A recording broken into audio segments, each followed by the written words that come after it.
আপনাদের সাথে এরকম কয়বার হয়েছে বলেন তো যে আপনাদের বাসায় কিছু মেহমান এসেছে কিন্তু তাদের সঙ্গে আপনাদের ইংলিশে কথা বলা লেগেছে, অথবা এমনও হতে পারে যে মেহমান এসছে কিন্তু তাদের সঙ্গে ইংলিশে কথা বলা লাগবে বলে আপনারা কোনোই কথা বলেননি, অথবা আপনাদের হয়ে কেউ একজন ওনাদের সঙ্গে কথা বলেছে। এই প্রত্যেকটা সিচুয়েশনে কিন্তু খুবই কমন। আমাদের বাসায় যখন গেস্টরা আসে অনেক সময় হতে পারে যে আমাদের ইংলিশে কথা বলা লাগতে পারে এবং আমরা সেটা বলার সময় হিমশিম খেয়ে যাই। সো সিচুয়েশনটা অনেক কমন বলে আমি আজকে একটু চিন্তা করলাম যে আমাদের কি কি ক্ষেত্রে অ্যাকচুয়ালি গেস্টরা বাসায় আসলে ইংলিশে কথা বলা লাগতে পারে। সো মনে করেন গেস্টরা বাসায় আসলো, তাদেরকে ওয়েলকাম করার জন্য আমাদের ইংলিশ লাগতে পারে। এরপরে গেস্টদেরকে খাবার সার্ভ করার জন্য সেই টাইমটাতে আমাদের ইংলিশ লাগতে পারে। হয়তোবা গেস্টরা আমাদেরকে যখন কিছু জিজ্ঞেস করে সেই টাইমটাতে আমাদের ইংলিশ লাগতে পারে। এবং লাস্ট তারা যখন বাসা থেকে চলে যাচ্ছে বা তারা যখন আমাদেরকে গুড বাই বলে দে আর লিভিং, তখন আমাদের ইংলিশে তাদের গুড বাই বলা লাগতে পারে। সো আমরা এই চারটা সিচুয়েশনে খুবই ইজিলি কিভাবে আমরা ইংলিশে কথা বলে কমিউনিকেট করতে পারবো বা কথা বলতে পারবো আজকে আমরা দেখবো। সো প্রথম সিচুয়েশন হলো গেস্টরা বাসায় আসছে। সো মনে করেন গেস্ট বেল দিল। আজকের এপিসোডের জন্য আমাদের গেস্টের নাম হলো ফারুক ভাই আর উলফাত ভাবি, ঠিক আছে? সো মনে করেন ফারুক ভাই আর উলফাত ভাবি আসলো, ওনারা বেল দিলেন, আপনি দরজা খুললেন এবং দরজা খোলার সাথে সাথে কি বলবেন? হয়তোবা বলবেন আসসালামু আলাইকুম ফারুক ভাই, আসসালামু আলাইকুম উলফাত ভাবি, অথবা আপনি বলবেন হ্যালো ফারুক ভাই, হ্যালো উলফাত ভাবি, প্লিজ কাম ইন। অথবা আপনি এটাও বলতে পারেন welcome to our home. Welcome to our home মানে হলো আমাদের বাসায় আপনাদের স্বাগতম। Please come in, please come in মানে হলো প্লিজ ভিতরে আসুন। এরপরে ওনারা ভিতরে আসলো, আপনি হয়তো বা আরেকটু নাইস হয়ে ওনাদেরকে বলতে পারেন really nice to have you here. Really nice to have you here মানে হলো আপনারা আমাদের বাসায় এসছেন, আমাদের খুবই ভালো লাগছে। সো ওনারা আসলেন, আপনি ওনাদেরকে এখন কি করবেন? বসাবেন, রাইট? সো ওনাদেরকে বসানোর সময় হয়তো বা আপনি পয়েন্ট করে সোফার দিকে পয়েন্ট করে বলতে পারবেন, বা সোফা পর্যন্ত নিয়ে যাওয়ার পর সেখানে পয়েন্ট করে বলতে পারবেন please have a sit here, please have a sit here. So দেখিয়ে দিবেন যে এখানে বসুন। সো ওনাদেরকে যখন আপনি বলবেন যে এখানে বসুন, ওনারা বসলো। ইউজুয়ালি বাংলাদেশি কালচারে কি হয় যে গেস্টরা যখন বাসায় আসে ফার্স্টে আমরা ওনাদেরকে একটু হালকা খাবার অথবা জুস অথবা পানি অফার করি, রাইট? সো আপনি সেটা কিভাবে করবেন? আপনি হয়তোবা বলবেন can I get you some juice, can I get you some water. আমি কি আপনার জন্য একটু জুস আনতে পারি? আমি কি আপনার জন্য একটু পানি আনতে পারি? অথবা আপনি যদি ওনাদের জন্য একটু স্ন্যাক বা হালকা খাবারের ব্যবস্থা করে রাখেন তাহলে হয়তো বা আপনি বলবেন can I get you some snacks. এখানে খেয়াল করে দেখেন জুস, ওয়াটার, স্ন্যাক্স, এই তিনটার জায়গায় কিন্তু আপনি একটা ব্ল্যাঙ্ক ইমাজিন করবেন, যে মনে করেন can I get you some dash.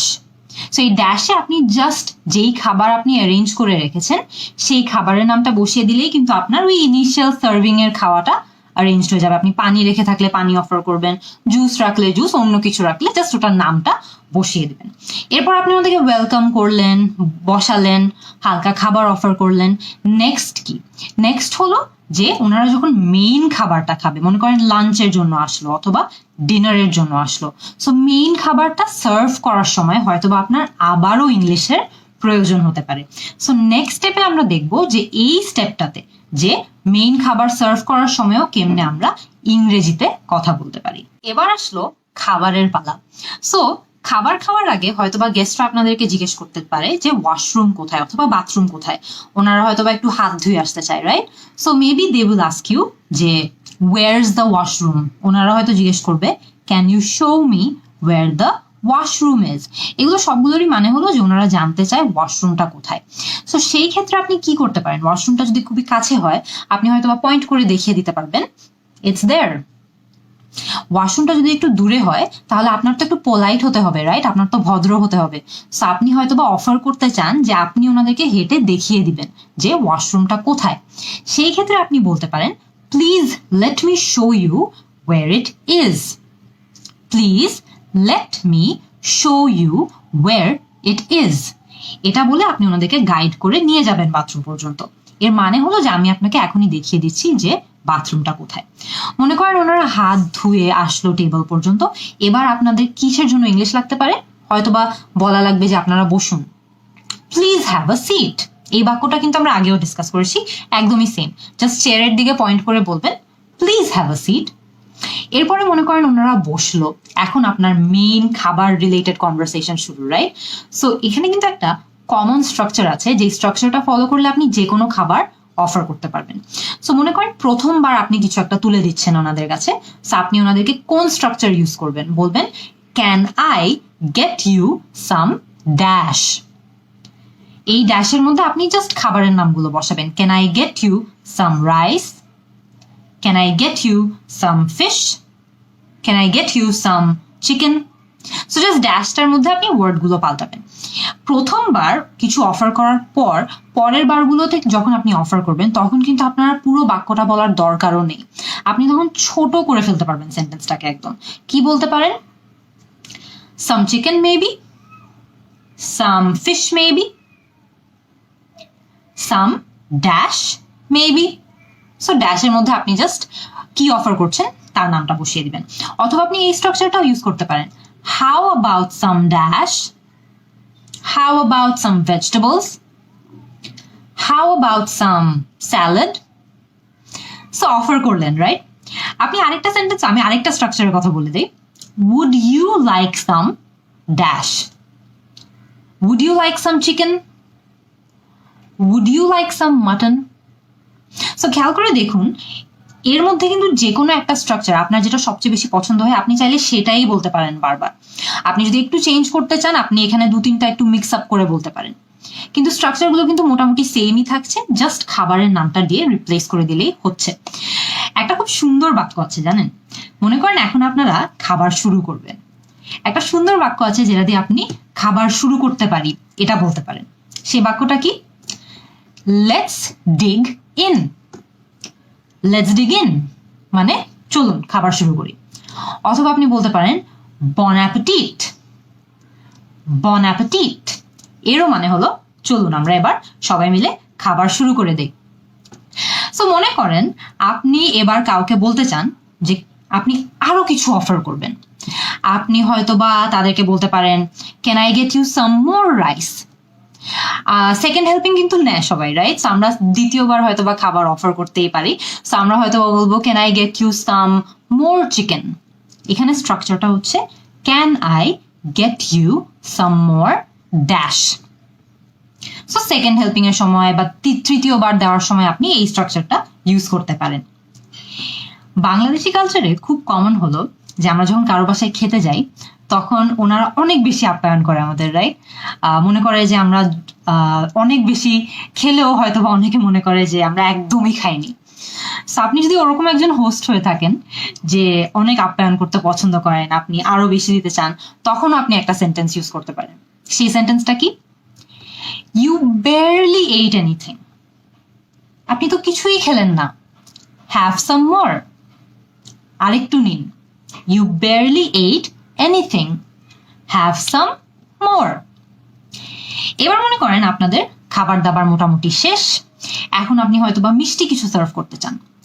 So মিষ্টি কিছু মানে হলো ডেজার্ট। আপনি সেই ক্ষেত্রে একদম আগের সেন্টেন্স স্ট্রাকচারের মতোই বলতে পারবেন, কিন্তু সেই সেন্টেন্স স্ট্রাকচারটা কি? Can I get you some dash, can I get you some dessert মানে আমি কি আপনার জন্য মিষ্টি কিছু আনতে পারি? অথবা আপনি অনেক হ্যাপি হয়ে এটাও বলতে পারেন টাইম ফর সাম ডেজার্ট, যে এখন ডেজার্ট খাবার টাইম হয়ে গিয়েছে, অথবা মিষ্টি কিছু খাবার টাইম হয়ে গিয়েছে। থার্ড যে সিচুয়েশনে আমাদের ইংলিশে কথা বলা লাগতে পারে মেহমানদের সাথে, সেই সিচুয়েশনটা হলো যে যখন আমাদের থেকে কিছু প্রয়োজন বা ওনারা হয়তো বা আমাদেরকে কিছু একটা জিজ্ঞেস করছে, তখন সেটার উত্তর হয়তো বা আমাদের ইংলিশে দেওয়া লাগতে পারে। সো থার্ড সিচুয়েশনে আমরা দেখব যে কিভাবে আমরা গেস্টদের প্রশ্নগুলো ইংলিশে অ্যান্সার দিতে পারি। থার্ড স্টেপে আমরা আলোচনা করব যে গেস্টরা যখন আপনাদের থেকে কিছু চায় তখন আপনারা কিভাবে সেটার উত্তর দিতে পারবেন। সো মনে করেন আপনারা টেবিলে বসে খাচ্ছেন, গেস্টরা হয়তো আপনাকে কিছু একটা পাস করতে বলতো। সো হয়তোবা তারা বলবে can you pass me some salt, মানে আপনি কি আমাকে লবণটা পাস করতে পারবেন? Can you pass me the vegetables, আপনি কি আমাকে ভেজিটেবল গুলো পাস করতে পারবেন? সো তখন আপনি কি বলবেন?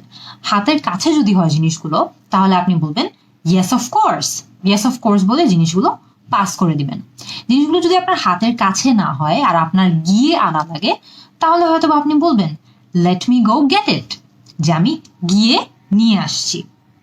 Yes of course, let me go get it. গেস্টরা আপনাদের থেকে টিস্যু চেলে আপনারা কি বলতে পারেন? Yes of course, here you go. Here you go মানে হলো যে আপনি দেওয়ার সময় যখন টিস্যুটা ওনাদেরকে পাস করছেন, আপনি বলতে পারেন যে এই যে নিন, হিয়ার ইউ গো। মনে করেন আপনাদের খাবার দাবার শেষ, এবার হলো গুড বাই বলার পালা, রাইট? সো খাবার দাবার শেষ হলো, গেস্টরা এখন চলে যাচ্ছে, আপনারা একদম ফার্স্টে কি বলতে পারেন? Thank you for visiting our home. আমাদের বাসায় আসার জন্য অনেক ধন্যবাদ। এরপরে আপনারা হয়তো বা বলতে পারেন hope you enjoyed the food, মানে আশা করি আপনাদের খাবারগুলো খেয়ে ভালো লেগেছে। Hope you enjoyed the food. এরপরে আপনারা বলতে পারেন visit us sometime soon again. Visit us sometime soon again মানে হলো আবারও আসবেন। আপনি হয়তো সিম্পল রাখতে চাইলে এটাও বলতে পারেন ভিজিট আস অ্যাগেন। ভিজিট আস অ্যাগেন, আবারও আসবেন। এরপরে আপনারা হয়তো বলবেন টেক কেয়ার। টেক কেয়ার মানে হলো খেয়াল রাখবেন। এরপরে simple goodbye, see you again. Goodbye মানে হলো আল্লাহ হাফেজ, আর সি ইউ অ্যাগেন মানে হলো আবার দেখা হবে। এই হয়ে গেল আমাদের ইংরেজিতে মেহমানদারি করা, রাইট? সো মনে করেন আপনাদের বাসায় এখন কোনো গেস্ট আসলো, আপনারা আমাদেরকে কমেন্ট সেকশনে কিন্তু এখনই জানাবেন যে গেস্ট আসলে তাদেরকে আপনারা কিভাবে খাবার সার্ভ করবেন টেবিলে ইংলিশে। আমি আপনাদের উত্তরের অপেক্ষায় থাকবো। See you in the next class.